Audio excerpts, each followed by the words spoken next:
Muy bien, busquen conmigo Mateo capítulo 9, por favor. Vamos a cambiar un poquito el estudio de 1 Corintios, porque vamos a entrar a 1 Corintios 15, pero va a ser hasta el próximo domingo. Este capítulo es largo, son 58 versículos que nos hablan de la resurrección. Y hay mucho tela que cortar ahí en ese capítulo 15, así es que por hoy vamos a ir a Mateo capítulo número 9. ¿Lo tienen ahí, mis hermanos? Ahí nos vamos a quedar. Así como están, yo quiero invitarles que por favor cierren sus ojos y vamos a orar. Querido Dios, estamos en tu santa presencia esta mañana. Padre, estamos aquí para adorar, alabar y exaltar tu nombre. Pero también queremos oír tu voz a través de la palabra. Queremos que nos hables esta mañana.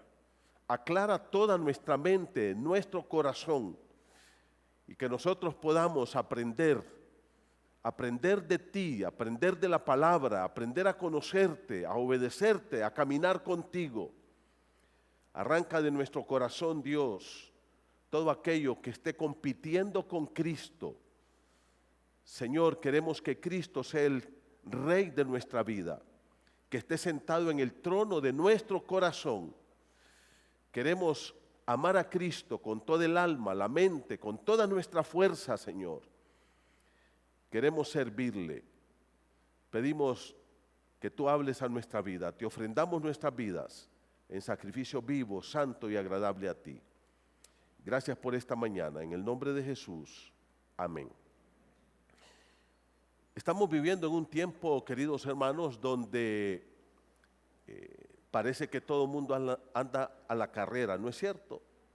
Nadie tiene paciencia para nada, nadie se sienta, nadie va despacio.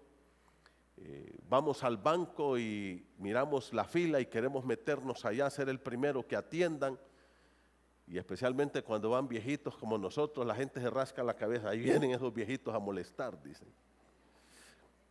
Ya los de tercera edad que no hacemos cola, por supuesto. Usted va en su vehículo y hay un atasco por ahí y usted va en su fila y cuando acuerda tiene una fila aquí al lado y de repente mire que hay una tercera fila y de repente mira que hay una cuarta fila y hasta 5 filas de carros subiéndose en la banqueta, en la acera, porque nadie quiere hacer que nadie quiere esperar. Usted va al supermercado y mira a la gente corriendo con aquellas carretas. Queremos que todo el mundo se apure. Para todo hay prisa, menos para aquellas cosas que son realmente importantes. La importancia de sentarnos tranquilos a meditar en el Señor y especialmente a compartir la palabra con aquellos que tanto la necesitan. Hermanos, para aquellas cosas que usted y yo debemos de tener prisa, es para las cosas que no tenemos prisa. Hay cosas que sí deben de ser de prisa para nosotros, urgentes, importantes, y es la salvación de nuestra familia, la salvación de este pueblo, la salvación de Jesús de Otoro. ¿Quién tiene prisa por predicar a Cristo a sus amigos? ¿Quién de los que está aquí esta mañana le urge hablarle a sus familiares de la salvación que Cristo realizó en la cruz del Calvario? ¿Quién tiene prisa de estar ahí con sus vecinos y compartirles el Evangelio? Tenemos prisa para el trabajo, tenemos prisa para ir al súper, tenemos prisa para todo, menos para aquello que realmente debe de apurarnos. Hay urgencia para muchas cosas y lo que verdaderamente urge no nos interesa. Eso es lo que el Señor nos enseña aquí en Mateo capítulo número 9, versículos del 35 al 38. El Señor Jesucristo recorría por todas partes con el urgente mensaje del Evangelio. Ese es el argumento de estos versículos. el Señor Jesucristo recorría por todas partes con el urgente mensaje del Evangelio. Mire conmigo, por favor, dice la palabra del Señor así, que yo creo, es mi opinión muy particular, hermanos, que el capítulo 10 debería de empezar en el verso 35, en Mateo 9:35, porque el capítulo 10 es un anexo del capítulo 9, especialmente de estos versículos. Dice Mateo 9:35, recorría Jesús todas las ciudades y aldeas, enseñando en las sinagogas de ellos y predicando el evangelio del reino, sanando toda enfermedad y toda dolencia en el pueblo. Y al ver las multitudes, tuvo compasión de ellas porque estaban desamparadas y dispersas como ovejas que no tienen pastor. Entonces dijo a sus discípulos, a la verdad, la mies es mucha y los obreros pocos. Rogad pues al Señor de la mies que envíe obreros a su mies. El argumento, la idea que une estos versículos es la siguiente, ya se las dije, la voy a repetir. El Señor Jesucristo recorría por todas partes con el urgente mensaje del Evangelio. En el capítulo número 4 de Mateo, en el capítulo 3 de Mateo aparece en escena Juan el Bautista. Y Juan el Bautista comienza su ministerio público bautizando en el río Jordán y predicando el Evangelio. Llega el Señor Jesucristo y Juan lo bautiza. Ahí, en ese momento, comienza el ministerio público del Señor. Luego, el Señor va al desierto, pasa 40 días allá, es tentado por el diablo, pasa la tentación, derrota a Satanás y regresa entonces a el lugar donde él puso su centro de operaciones, un pueblito llamado Capernaum, que estaba a las riberas del mar de Galilea. Ahí se establece y el Señor comienza a predicar. Y el Señor comienza a predicar con el mismo mensaje de Juan el Bautista. Vaya conmigo un poquito atrás, por favor, al capítulo número 3, versículo número 2. Voy a leer Mateo 3, 1 y 2. Dice, en aquellos días vino Juan el Bautista predicando en el desierto de Judea y diciendo, arrepentíos porque el reino de los cielos se ha acercado. El mensaje de Juan el Bautista es un mensaje al arrepentimiento. Eso quiere decir el reconocimiento de que somos pecadores. Solo cuando hay el reconocimiento del pecado, hay arrepentimiento. Hay gente que me ha dicho a mí, pastor, yo no soy tan malo. ¿Y por qué Dios me va a mandar al infierno? Yo soy una persona buena, yo hago buenas cosas. Entonces esa gente no necesita arrepentimiento, porque cree que no son pecadores. El mensaje del Evangelio lleva un mensaje de arrepentimiento. Eso implica reconocimiento que somos pecadores, pero también en la confesión del pecado.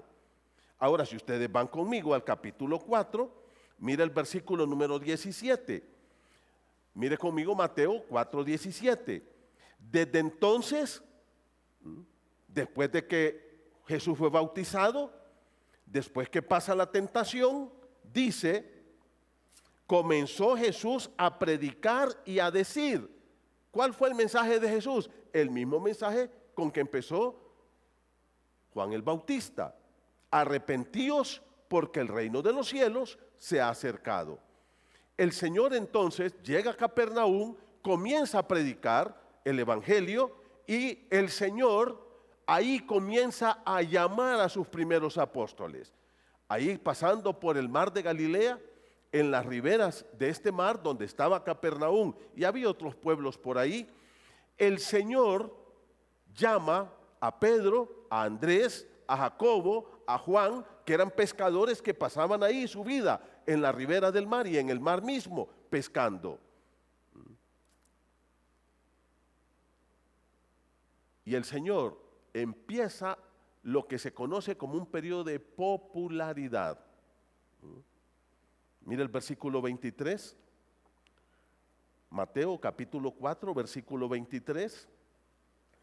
Y recorrió Jesús toda Galilea, enseñando en las sinagogas de ellos y predicando el evangelio del reino y sanando toda enfermedad y toda dolencia en el pueblo. ¿Ya leyeron lo que dice ahí? Miren cómo dice. Vaya conmigo al capítulo 9 ahora, por favor. No perdamos el versículo anterior. Mire cómo dice. Versículo 35 dice: recorría Jesús todas las ciudades y aldeas, enseñando en las sinagogas de ellos y predicando el evangelio del reino y sanando toda enfermedad y toda dolencia en el pueblo. O sea, es el mismo versículo. El versículo que encontramos en Mateo 4:23 con el versículo que usted encuentra en Mateo 9:35 es exactamente el mismo. No tiene nada de cambio. ¿Qué pasó en medio de estos dos versículos? Bueno, el Señor comienza su ministerio público. En el capítulo 4, ya vimos, llamó a Pedro, Jacobo, a Juan y a los demás discípulos. ¿Y qué es lo primero que el Señor hace, hermanos? Lo lleva al monte. En el Mateo capítulo 5, 6 y 7, y les predica los estatutos del reino, el sermón del monte, donde les dice el Señor cuál es la vida que quiere que sus discípulos lleven. Ahí está en Mateo 5, 6 y 7. Luego entonces, el Señor, fíjense bien lo que hace. Dice: ¿cómo les voy a comprobar a estos que yo soy el Mesías? Yo solamente no puedo decirles: miren, yo soy el Mesías, crean en mí. Entonces, cuando el Señor baja del monte, mire conmigo el capítulo número 8, por favor. Vaya conmigo al capítulo 8, verso 1. Dice: cuando descendió Jesús del monte, le seguía mucha gente. Ya Jesús es popular. ¿Qué es lo que encontramos en todo el capítulo 8 y todo el capítulo 9 de Mateo? ¿Ya lo leyó? Milagros, milagros, milagros, milagros. Que los podemos resumir en 4 áreas. Primero, la sanidad sobre las enfermedades. Por ejemplo, en el versículo número 2 dice: venía un leproso, un hombre que estaba muerto en vida. La lepra era una enfermedad incurable. Estaba muerto no solamente por la lepra, sino que además de eso, vivía aislado, solo, era marginado. Eso era este hombre. Capítulo 8, versículo 5. Sana al siervo de un centurión, de un jefe de soldados. Capítulo 8, verso 14, sana a la suegra de Pedro. Si ustedes van conmigo al capítulo 9, versículo 1, el Señor sana a un paralítico. Del 1 al 8. Si ustedes van al capítulo número 9, del versículo número 20 al versículo número 22, el Señor sana a una señora que tenía un flujo de sangre por varios años ya. Ahora, ¿qué es lo que el Señor está queriendo decir? Señores, yo soy el Mesías, tengo poder para sanar. Los milagros de Jesús, hermanos, eran, 1, instantáneos, en el momento. No es cuestión de que aquel ya agarraba un poquito y ya, no. Le decía: levántate y anda, y saltaba y se ponía de pie y caminaba normal. Eran instantáneos, eran inobjetables. O sea, nadie podía negarlos, dudar o criticarlos. Esos eran los milagros de Jesús. El Señor dice: yo tengo poder sobre la enfermedad. Ahora, yo quiero que regresen conmigo al capítulo 8. Capítulo 8, verso 23 al versículo 27. Ahora tenemos otra parte de milagros. ¿Cuál es? El Señor calma la tempestad. Ahora el Señor dice: miren, señores, yo no solamente tengo poder sobre la enfermedad, ahora yo tengo poder sobre la naturaleza también. Yo puedo controlar la naturaleza. Él les dice: yo hice todo esto, yo lo creé, ahora yo también lo controlo. Y ahí está. Versículo 27. Cuando los discípulos ven que él hace este milagro, dicen, los hombres se maravillaron diciendo, ¿qué hombre es este que aún el viento y el mar le obedecen? Porque el Señor les quiere demostrar que él tiene poder sobre su propia creación. Pero luego tenemos entonces, primero, milagros que tienen que ver con las sanidades físicas. Segundo, milagros que tienen que ver con el control del Señor sobre la naturaleza. Pero hay un grupo más de milagros. Capítulo número 8, versículos del 28 al 34. Aquí encontramos a una legión, un hombre endemoniado. Y este es interesante, hermanos, porque no tenía un demonio. Dice que tenía una legión de demonios. Dice que un montón de demonios vivían en este caballero. Y ahora llega y el Señor lo libera. De tal forma dice que el hombre queda sano, cuerdo. Dice que este caballero andaba por los sepulcros. Dice que este caballero no podían controlarlo, que lo amarraban y rompía cadenas y lo que le ponían. Nosotros en este tiempo, si miráramos una persona así, ¿qué diríamos? Necesita estar en el psiquiátrico, está loco. Yo creo, hermanos, que hay muchos locos que no están locos. Yo creo que están con posesión demoníaca. Y se los digo porque hubo una psiquiatra en Costa Rica que trabajaba en el Hospital Psiquiátrico de Costa Rica, una mujer piadosa, y esta señora empezó a observar ciertos comportamientos en los locos que no eran de locos. Y pidió permiso al director para traer a su pastor y empezaron a orar por algunos de estas personas y se dieron cuenta que muchos de ellos estaban endemoniados. Cuando fueron liberados, quedaron sanos. Y ahí está el libro documentado. Este hombre lo consideramos un loco. El Señor dice que tenía demonios, una legión de demonios. ¿Y qué ocurrió, mis hermanos? El Señor libera a este hombre. Ahora el Señor les dice, miren señores, no solamente tengo poder sobre la enfermedad, no solamente tengo poder sobre la naturaleza, sino que también tengo poder sobre Satanás y sus legiones de demonios. Yo soy el rey, yo soy el Señor, yo tengo poder sobre ellos. Y por último, hermanos, miren conmigo por favor el capítulo número 9, del versículo 18 al versículo 26, ahora nos va a contar de qué, de que él va a resucitar a una chica. Ahora, ¿qué les dice el Señor? No solamente tengo poder sobre Satanás y los espíritus inmundos, yo tengo poder sobre la muerte también. Y el Señor resucita. Capítulo 8 y capítulo 9, hermanos queridos, son dos capítulos completos donde el Señor hace milagros y milagros y milagros, por lo menos en 4 categorías. Poder sobre la enfermedad, poder sobre la naturaleza, poder sobre los demonios, poder sobre la muerte. El Señor les dice a la gente y especialmente a sus discípulos, yo soy el Rey, yo soy el Mesías, yo soy Dios que me hice hombre, aquí estoy.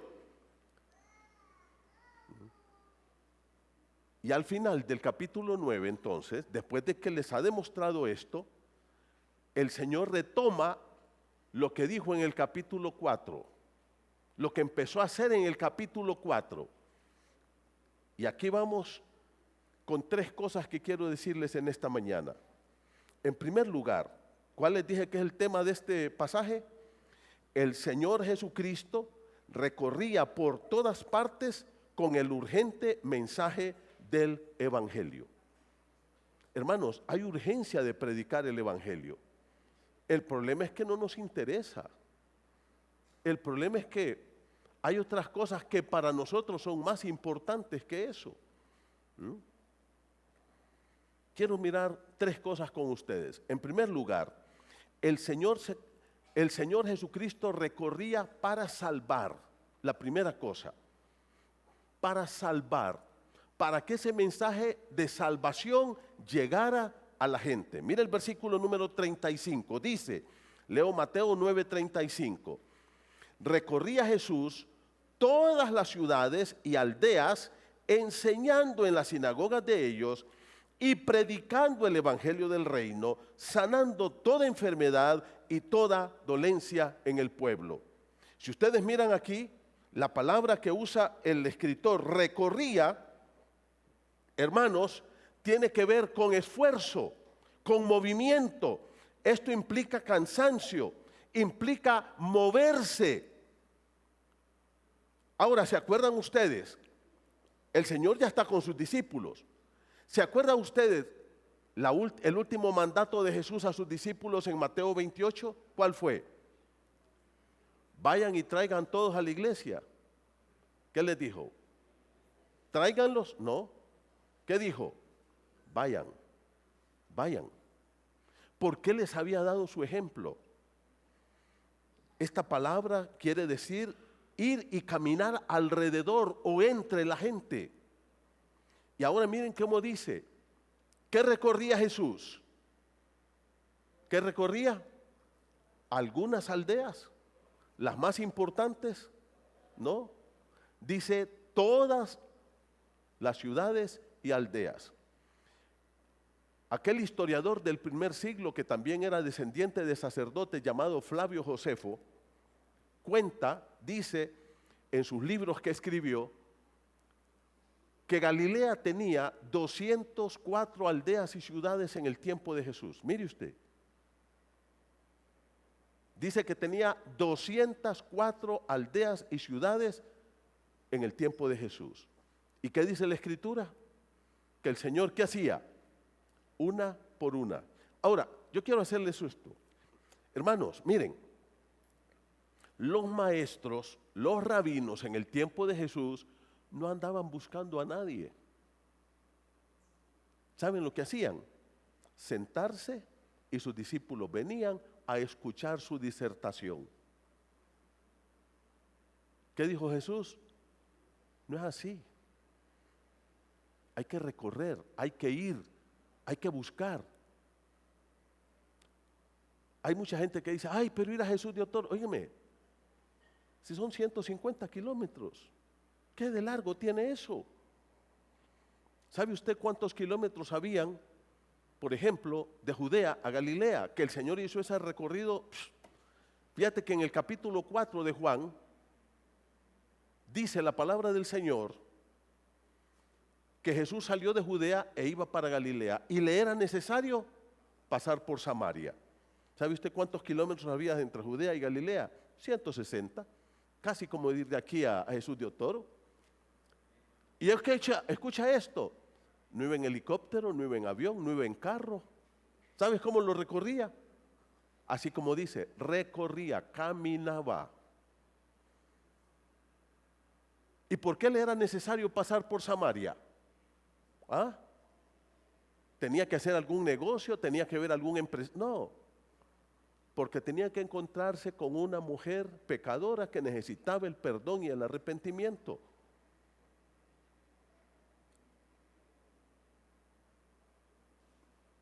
Nosotros somos muy cómodos en este tiempo. Nos gusta estar sentaditos en nuestra casa. La gente llega a su casa a tirarse a la cama, a ver televisión, a estar ahí, contestando mensajitos. Sus vecinos muriéndose, yéndose al infierno sin Cristo. La gente muriéndose sin Cristo y nosotros mandando mensajitos, a veces sin sentido. Esa es la vida del Hijo de Dios. Esa es la vida que Dios quiere para ti.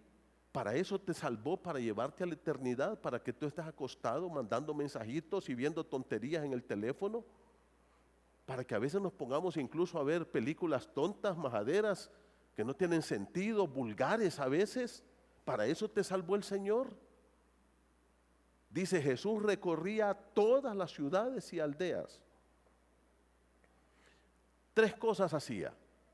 Primero, el Señor actuaba como maestro. Mire lo que dice el versículo 35. Enseñando en las sinagogas de ellos. La primera cosa. Aquí la palabra yo creo que está enfocada en dar la interpretación correcta de la ley, enseñarle la doctrina a la gente, no como lo hacían los fariseos.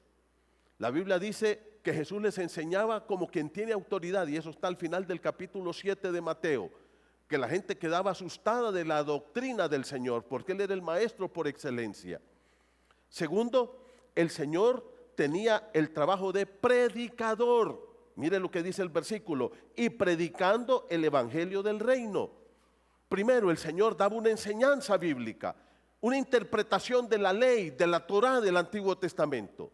Luego, ¿qué dice? Les predicaba el evangelio. Hermano, no hay más urgente en este mundo que predicar el evangelio. No hay nada que sea para nosotros tan determinante, clave en la vida nuestra, como para predicarle el evangelio a la gente. No hay nada. A veces usted va, habla de política, habla de fútbol, habla de esto, habla del otro, y nunca le habla a la gente de Cristo. ¿Cómo es eso?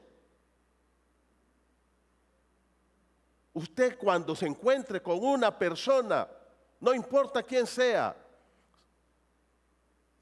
empiece una plática y lo primero, ¿cuál es? ¿Cómo le puedo meter el evangelio a esta persona? ¿Cómo? Y de repente Dios va a poner algo ahí. Fíjate que la vez pasada un caballero dice, llaman a su teléfono y le dice, caballero, ¿usted me llamó? No le he llamado. ¿Y quién es usted? No sé. Y yo no sé quién es usted y usted no sabe quién soy yo, pero yo tengo una llamada de su teléfono. Pues yo nunca lo he llamado, no sé. Pero ¿por qué tengo esta llamada? No lo sé. Y en ese momento este hermano dice, yo ya sé. ¿Qué hubieras hecho tú? Le cuelgo. ¿No es cierto? Es lo primero que hacemos. Le dice, mira, te voy a decir una cosa. Yo no sé, no te he llamado, pero te quiero hacer una pregunta. Si tú murieras en este momento, ¿estás listo para ir al cielo? Y ahí, ese señor le entregó su corazón a Cristo. Esa llamada perdida, que a saber de dónde salió, ¿quién la hizo?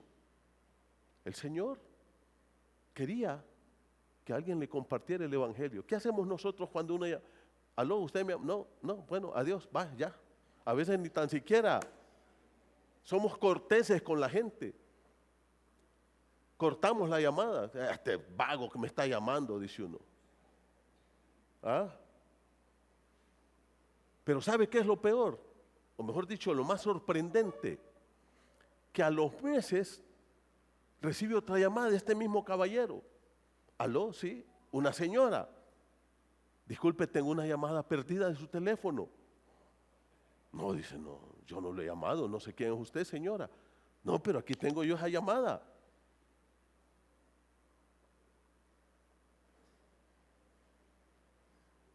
Y le dice, a propósito, ¿usted no es la esposa de fulano? Sí. Pues quiero compartirle el evangelio a usted. Era la esposa. Y los dos se convirtieron. Hermanos queridos, hay urgencia de predicar el evangelio. Cristo caminaba kilómetros y kilómetros y kilómetros, no para andar conociendo, no, es para ir a predicarle el evangelio a la gente. En primer lugar, Cristo hacía el trabajo de maestro, enseñaba. En segundo lugar, Cristo hacía el trabajo de predicador. A propósito, mire, la palabra aquí cuando dice predicando el evangelio, esta palabra, mi hermano, quiere decir proclamar o pregonar como un heraldo. Esa es la palabra. Gritar a voz en cuello. Esa es la palabra. Hablarle a una multitud y hacerlo con toda la fuerza. Pero la tercera cosa que hacía Jesús, ¿cuál era? Trabajo de médico. Dice sanando toda enfermedad y toda dolencia en el pueblo. Mira al final del versículo 35. Y sanando toda enfermedad y toda dolencia en el pueblo. Jesús era maestro, Jesús era un tremendo predicador y Jesús era un tremendo sanador. ¿Por qué? Porque Él quería ayudar al pueblo. Probablemente, hermanos, sinceramente estuve investigando, no estoy del todo seguro, Quiero ser honesto con ustedes. Cuando dice sanando toda enfermedad, probablemente se refiere a las enfermedades físicas. Y cuando dice dolencia, probablemente se refiere a causas emocionales y espirituales. Esa gente que está con crisis emocionales, el Señor la sanaba, el Señor curaba. Probablemente aquí se refiere a enfermedades mentales, enfermedades del alma, enfermedades emocionales, enfermedades espirituales. Todo lo sana el Señor. Cuando una persona viene a Cristo, el Señor le sana. Lo que está diciendo aquí la palabra de Dios, queridos hermanos, es que nosotros tenemos que hacer lo que Cristo hizo. Movernos, dejar nuestra comodidad. Estamos viviendo una vida casi igual que los mundanos. No nos interesa. La gente sin Cristo está yéndose al infierno. En primer lugar, ¿qué les dije? El Señor Jesucristo recorría para salvar. Segundo, el Señor Jesucristo recorría por amor. ¿Qué era lo que lo empujaba al Señor? ¿Qué era lo que lo motivaba? Mire conmigo el verso 36. Dice, y al ver las multitudes, tuvo compasión de ellas, porque estaban desamparadas y dispersas como ovejas que no tienen pastor. ¿Qué fue lo que movió a Jesús? A moverse, a ir, a caminar, a esforzarse. ¿Qué fue lo que le movió? Dice, tuvo compasión de la gente. Acuérdense, ¿cuál fue el primer viaje de Jesús? ¿Cuál fue el primer viaje? ¿Cuál fue? Del cielo a la tierra. Es el más largo que se ha hecho, ¿sí o no? Es el viaje más largo. Él dejó su trono de gloria. Se hizo hombre. Y después aquí hizo un montón de viajes. Ahora, yo quiero que ustedes miren conmigo esto, hermanos. El Señor, ¿por qué hizo todos esos milagros en Mateo capítulo 8 y 9? ¿Por qué lo hizo? Bueno, porque amaba a la gente, pero especialmente porque Él quería demostrar que Él era ¿quién? Que Él era el Mesías. ¿Quién podía hacer todo lo que Él hizo? Nadie. Poder sobre la enfermedad, poder sobre los demonios, poder sobre la naturaleza, poder sobre la misma muerte. Yo quiero que ustedes miren lo ingrato que es el hombre. Capítulo 9, versículo 34. ¿Cuál fue la reacción de la gente cuando miró a Jesús hacer todo eso? ¿Qué le dijeron? Ay, sí, Jesús, ven, gracias por amarnos, gracias por venir a buscarnos del cielo, gracias porque eres nuestro Mesías. ¿Eso le dijeron? ¿Qué le dijeron? Este es un hijo del diablo. Eso es lo que quiere decir esa frase. Dice, los fariseos decían, por el príncipe de los demonios, echa fuera demonios. ¿Qué haría usted si va Jesús de Otoro y allá le dicen, este es un endemoniado, hombre, no le hagan caso a este loco? Pues no voy, que se mueran, que váyanse al infierno, ¿sí o no? Si con una cosita nada tiramos la toalla nosotros. A Jesús, ¿qué le dijeron, hermanos? Eres un hijo del diablo, no te creemos, eres un farsante, eres un mentiroso. Le dijeron, eres un samaritano. ¿Cómo les pagó Jesús? ¿Qué les dijo? Bueno, váyanse al infierno, no me importa la vida de ustedes más. ¿Cuántos de nosotros no hemos dicho, a ese le va mal porque es rebelde? Hermano, escuche esto que le voy a decir. Usted y yo estamos aquí no porque somos mejores que esta gente. ¿Sabe por qué estamos aquí? Porque la gracia de Dios nos alcanzó, porque Cristo perdonó nuestros pecados. Y debemos estar dispuestos a dar nuestra vida para Cristo y para esta gente. ¿Qué dice en el versículo? Mire, esto es el verso 34. ¿Qué dice dos versículos más adelante? El verso 36. ¿Qué dice? Jesús tuvo ¿qué? Compasión. Fíjate que no los maldijo, no los insultó, no los amenazó, No les dijo, les va a ir mal, les va a ir mal. Algún día los voy a ver, ya van a ver cómo van a terminar. Como lo hacemos nosotros, ¿no es cierto? ¿Mm? Mira que a ese le he dicho 10 veces que deje el cigarro, vos, ahí se va a morir de cáncer. Te vas a morir, está bueno que te muras. No te vuelvo a decir. ¿Sí o no? En vez de tener ¿qué fue lo que movió a Jesús? El amor por la gente. ¿Qué nos lleva a Otoro, hermanos? ¿El dinero de ustedes, de la iglesia de Otoro? No. El amor. ¿Qué va a hacer que nosotros nos movamos y vayamos a buscar a la gente? Ese amor de Cristo. Hasta que tú no ames a la gente como Cristo el amor, no te va a importar tus vecinos, ni tu familia, ni tus amigos, ni nadie. Dice la palabra de Dios, al ver las multitudes. Ahora, escucha esto. La palabra ver que usa allí el apóstol Mateo es un ver profundo. No es un ver por ver, superficialmente. Nosotros vemos superficialmente, ¿no es cierto? Miramos el título, mire el título que tiene. Miramos el carro que anda, mire el carro. La casa y la colonia donde vive la gente. ¿Sí o no? Y nos dejamos impresionar por estas cosas. Nos dejamos impresionar por eso. ¿Qué fue lo que vio Jesús? Vio el corazón. Amados hermanos, dentro de esos carros de lujo, dentro de esas casas, la mayor parte de gente está sola, está miserable, no tienen paz, no conocen la felicidad, porque el pecado está destruyendo sus vidas y sus familias. A veces tienen todo, pero no tienen nada. ¿Qué fue lo que vio Jesús? El corazón, la necesidad más profunda del ser humano. Eso es lo que usted y yo tenemos que ver. A veces nosotros estamos sentados en la casa y escuchamos el relajo en la casa del vecino y decimos, oílo, ya están trompeando aquellos allá. Pero no vamos a decirle, señores, Cristo puede hacer el cambio en su familia.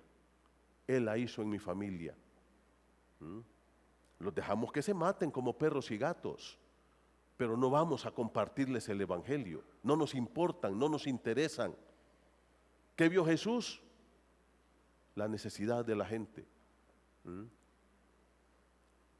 Cuando Jesús iba para Jericó y miró a aquel chiquitín subido en el árbol, ¿qué le dijo?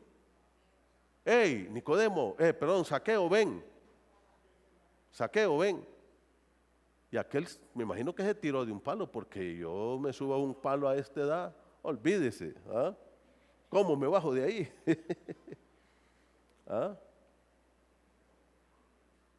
¿Qué le dijo? Hoy vengo a tu casa. Óigame, ¿quién invitó a Jesús a que fuera a la casa de Zaqueo? Él se invitó solo. Así es que cuando llegue a tu casa no te enojes, hermanos. Prepárate un banquete. ¿Zaqueo qué hizo? Le preparó un banquete a Jesús. ¿Y qué dijo Zaqueo? Señor, mira, era un avaro, ladrón, sinvergüenza, mentiroso, de lo peor, traidor, pero hoy mi vida ha cambiado.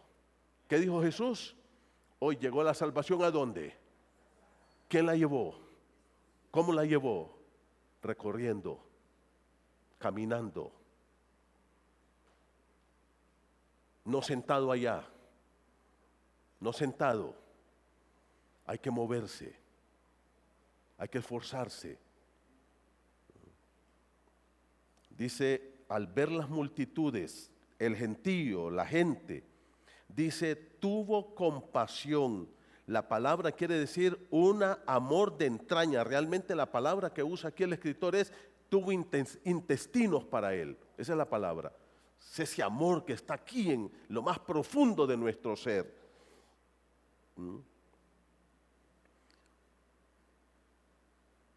Jesús fue rechazado, Jesús fue odiado, Jesús fue clavado en la cruz, pero nunca dejó de amar a la gente.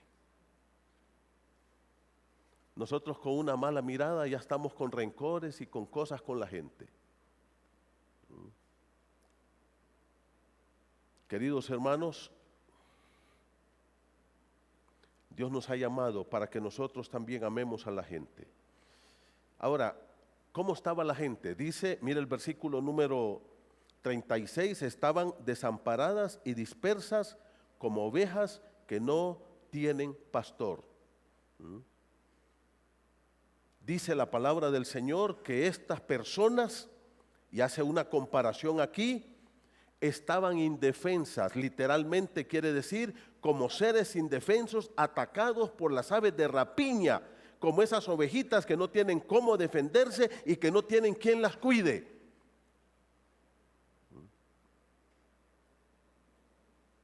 Estas ovejitas estaban desamparadas de sus líderes políticos. Los romanos que gobernaban en el tiempo de Jesús, allá en Judea, eran crueles. Los romanos que estaban gobernando eran asesinos, eran malvados, eran avaros, eran explotadores y mataban a ese pueblo. Pero cuando usted mira a sus líderes espirituales, los sacerdotes, los escribas, los fariseos, eran iguales o peores que los romanos. A tal grado que Jesús tiene que echarlos del templo y les dice, son unos malvados ustedes.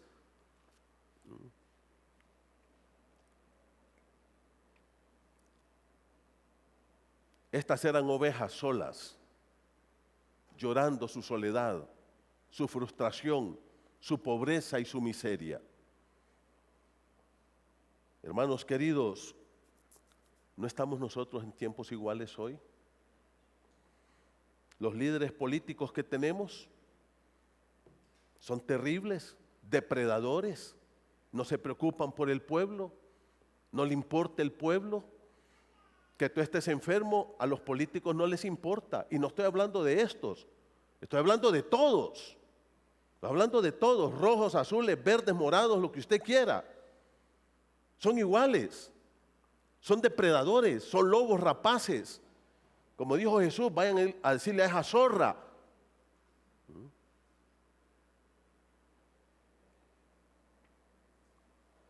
Las familias, incluso los padres, las madres, no cuidan a sus familias, sus propios hijos los dejan abandonados. Aquí, allá en Jesús de Otoro, donde sea, hay abuso sexual, hay abuso de violencia doméstica.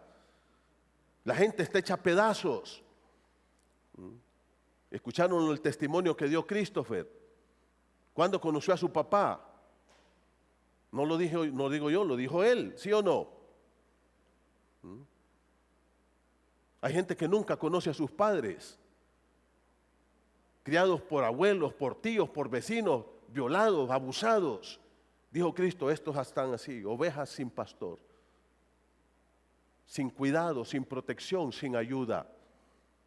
Y mucha de nuestra gente vive así. Hemos visto una gran cantidad de hogares despedazados, donde no hay padres o no hay madres.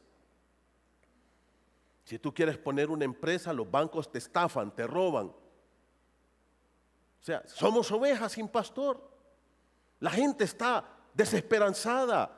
Hermanos queridos, abramos nuestros ojos. La gente no tiene esperanza en nadie aquí. Solo Cristo es nuestra esperanza. Por eso tenemos que llevarles a Cristo. Por eso tenemos que compartir a Cristo con la gente. Los empresarios son insaciables. Inflan los precios, hunden a la gente en la pobreza y en la miseria. Ovejas sin pastor, desamparadas. ¿Qué dijo Cristo? Tengo compasión de esta gente. Tengo un amor profundo por la situación en que están. Y aún a veces pastores en iglesias que lastiman y explotan a la gente. Hombres miserables que en el nombre de Cristo están haciéndose millonarios, llenándose en la bolsa de dinero y viviendo como millonarios. ¿Qué es eso, hermanos?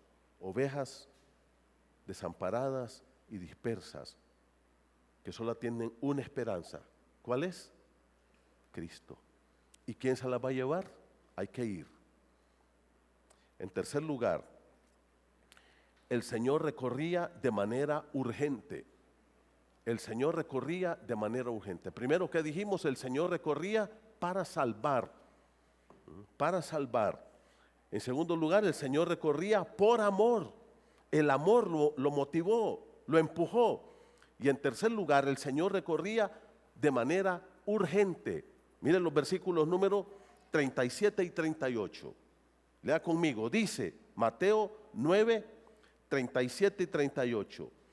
Entonces dijo a sus discípulos: a la verdad, la mies es mucha, pero los obreros pocos. Rogad pues al Señor de la mies que envíe obreros a su mies. Ahora aquí nosotros tenemos la declaración de Jesús. Ante su pasión, ante su amor, dice el Señor: necesito más gente conmigo, que venga y se ponga a mi lado. Por eso los discípulos de Cristo son los que se pusieron al lado de Jesús para hacer la obra con Jesús. Ese discipulado es ir y ponernos al lado de Jesús para participar en la misión que Jesús trajo. ¿Cuál fue la misión del Señor? Salvar al hombre, traerle esperanza. Traerle esperanza. Imagínense esta gente, hermanos. Esta semana estaba viendo yo una noticia triste. Me dolió en mi corazón. Un chico, 20 años, 22 años creo que tenía, colgado en un árbol, suicidado. Vivió una vida miserable aquí y lo peor, ¿qué va a hacer? Una vida miserable por la eternidad. La esperanza de la vida eterna nos sostiene aún en medio de las crisis más grandes. Por eso tenemos que ponernos al lado de Jesús. Tenemos que ir y participar en la tarea de nuestro amado Salvador Jesús. ¿Cuál es? Predicar el Evangelio. Ahora, ¿dónde está la urgencia ahí? Mire cómo dijo el Señor. A la verdad que dijo, la mies es mucha. Ahora, ¿qué era la mies? Aquí hay una metáfora, una comparación. Una comparación.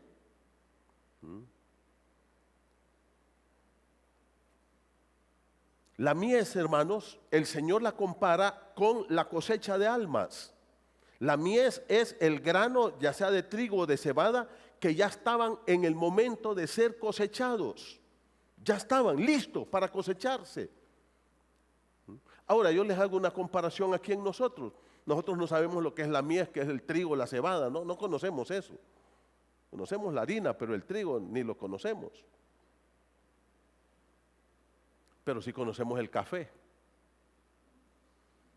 Rico el café.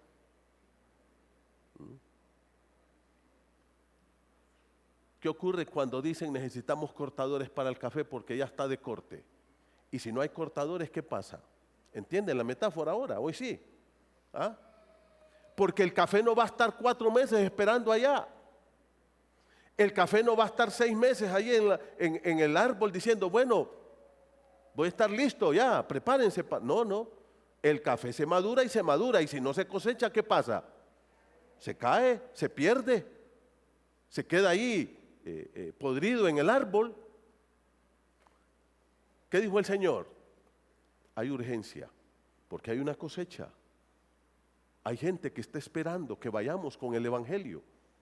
Y hermano, hay compañeros de trabajo tuyos que están esperando. Hay vecinos que están esperando. Hay amigos tuyos que están esperando. No perdamos la cosecha, pero tenemos que movernos, tenemos que hablar. Tenemos que abrir la boca, decirle a la gente que Cristo es su esperanza. Cristo dijo, la mies es mucha, pero los obreros son pocos. Necesitamos levantarnos todos y hacer un ejército de predicadores, un ejército. ¿Por qué? Porque hay mucha cosecha, pero se está perdiendo porque no estamos involucrándonos en el trabajo de Jesús. Se está perdiendo porque no nos importa la gente, porque no amamos la gente, porque estamos muy cómodos aquí sentados cantando coritos.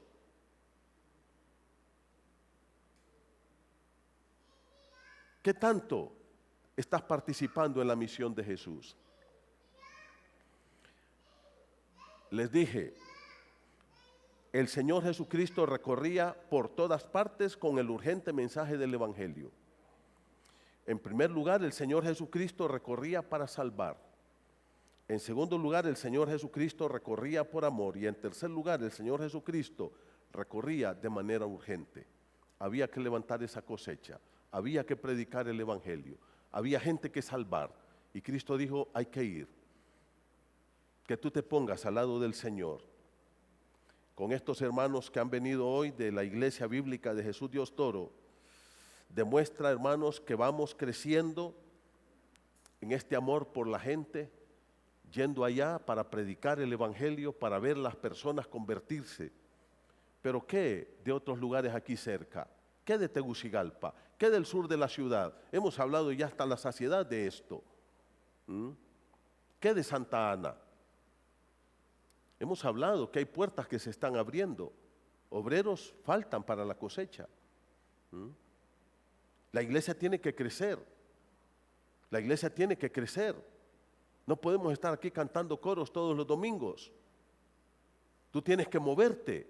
Tienes que recorrer este pueblo como Jesús lo hacía. Tienes que ir donde están tus amigos. Tal vez tú no puedes ir a Otoro. Tú dices, pastor, yo no puedo, yo trabajo el viernes, trabajo el sábado. Pues está bien, hermano. Pero tú puedes tener un grupo de crecimiento en tu casa. Pronto vamos a retomar los grupos de crecimiento. Hay gente que dice, pastor, venga a orar por mi casa que la voy a dedicar al Señor. Y vamos, oramos, hasta la ungimos y le echamos agua bendita y todo lo que quieran. Y le decimos a la gente, queremos tener un grupo de crecimiento en mi casa. Ay, no, dice, no puedo porque mi casa me la van a ensuciar esta gente que llega. Entonces, ¿cómo que la dedicaste al Señor? ¿Cómo que pediste tu bendición por tu casa? Si tu casa debe ser una luz para tus vecinos. Tu casa debe de ser, mi querido hermano, un faro que alumbre la vida de los perdidos que están a tu alrededor. Quizá no puedas ir a Jesús de Otoro, pero puedas ir donde tus amigos, compartirles el Evangelio y traerlos para que conozcan y crezcan en Cristo Jesús. Cristo nos dio el más grande ejemplo. Él dejó su trono y vino a buscarnos. Lo hizo solo por amor. Que nosotros seamos movidos por esa compasión de Cristo. Que seamos sacudidos por ese amor de Cristo. Y por un mundo que está allá afuera, hundiéndose en las drogas, en el alcohol, en la promiscuidad sexual, en la violencia, en el materialismo y perdiendo sus almas en el infierno. Tuvo compasión de la gente porque estaban desamparadas y dispersas como ovejas sin pastor. Qué lindo es ver a mis hermanos de Jesús de Otoro. Yo les hago una pregunta. ¿Qué hubiera pasado si nosotros no vamos a Jesús de Otoros? Si esa iglesia no se hubiera plantado allá. Muchas de estas ovejitas así estuvieran. Desamparadas y dispersas. Porque ahora están bendecidas, creciendo, motivadas, porque hay un Cristo que llegó a su corazón. Amén. Miren este chico, qué testimonio más bueno. ¿Qué dijo él? Mi hogar ha cambiado, mi vida ha cambiado. ¿Quién hizo posible eso? Cristo. ¿A través de qué? Del mensaje que hemos llevado allá. Hay que seguir luchando, hay que seguir trabajando. Cristo dijo en Jerusalén, aquí en Tegucigalpa, en Judea, ya todo el departamento de Francisco Morazán, en Samaria, ya allá por Comayagua, Ciguatepeque, Jesús de Otoro, y luego ¿hasta dónde? Hasta lo último de la tierra. Allá tenemos a Leslie en Japón ahora, y allá están los hermanos también en Estados Unidos, en Frederick, en Maryland. Allá estamos plantando una iglesia también. A propósito, mis hermanas van allá. ¿Cuándo se van, Lisa? En una semana y media. El 4 de septiembre van unas hermanas de aquí para estar allá dando unas conferencias en Maryland, en la iglesia que Dios está plantando allá. Hermano, dos cosas para terminar. Uno, Dios quiere usarte a ti. No importa si tú dices, mire pastor, es que yo no conozco mucho de la Biblia, pero ¿sabes lo que Cristo hizo en tu corazón, sí o no? Tú le puedes decir mira, yo estaba perdido y ahora soy salvo. ¿Y por qué? Yo no sé, pero vos venís a la iglesia, ahí te voy a decir cómo. Tráigalos. Si usted no les puede predicar, aquí les predicamos. Pero tráigalos. Segundo, yo no sé si hay aquí alguna persona esta mañana que dice, pastor, yo nunca he recibido a Cristo, mi vida está perdida, soy oveja sin pastor, pero yo creo que Cristo vino a buscarme a mí, Él pagó por mis pecados, Él dio su vida por mí y yo pongo en Él mi fe y lo confieso como mi único Salvador. Le entrego mi corazón en esta mañana. Yo quiero que cierren sus ojos y vamos a orar. Si hay aquí alguna persona esta mañana que dice, pastor, yo nunca he recibido a Cristo, pero hoy yo lo quiero hacer. Hoy le quiero entregar mi corazón a Cristo. Yo le invito a que usted le entregue su corazón a Cristo. ¿Hay alguna persona que lo quiere hacer? ¿Quiere levantar su mano? Dios te bendiga, Daniel. ¿Hay alguien más que lo quiere hacer? Tú dices, yo nunca he recibido a Cristo, pero yo quiero hacerlo hoy. Vamos a ver, ¿hay alguien más que hoy quiere darle su vida a Cristo? ¿Entiende que Cristo es su Salvador, es el Rey de su vida? ¿Que Cristo es el Señor y que Él es el único que le puede salvar? ¿Hay alguien más que quiere levantar su mano esta mañana? Tú dices, nunca lo he hecho, pastor, pero hoy pongo mi fe en Cristo como mi único Salvador. ¿Quieres levantar tu mano ahí donde estás? Vamos, no quiero insistir mucho. ¿Hay alguien que lo quiere hacer? ¿Alguien más? Muy bien, vamos a orar. Padre querido, en esta hora te doy gracias porque este tremendo pasaje nos habla de ese gran amor de Cristo. Señor, que dejó su trono en el cielo, hizo un viaje glorioso a la tierra, vino a buscar y a salvar lo que estaba perdido. Y aquí nos has encontrado.